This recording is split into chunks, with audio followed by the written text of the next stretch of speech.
Hello everyone. The former Member of Parliament EFF member Mbuyseni Ndlozi has reacted on President's news on the Phala scandal. Most politicians are calling for Cyril Ramaphosa to step down. Mbuyseni also added that he should be joined by all those who are found to have helped him if he was involved in illicit activities. An independent panel looked into the Phala saga, headed by retired Chief Justice Sandile Ngcobo, and they have found that Cyril Ramaphosa may have committed a serious violation of the law and serious misconduct in terms of the constitution.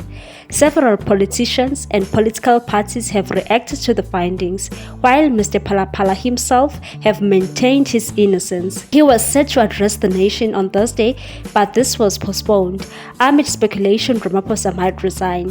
Ndlozi said he should be followed by his ministers and officials who have allegedly helped suppress the investigations into the matter.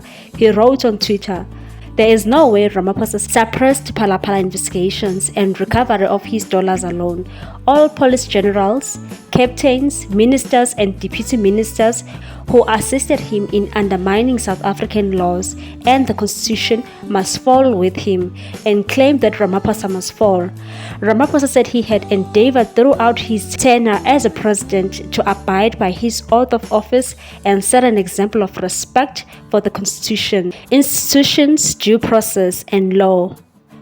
Do you think President Cyril Ramaphosa must resign? Share your views on this one. Thanks for watching. Please subscribe for more news.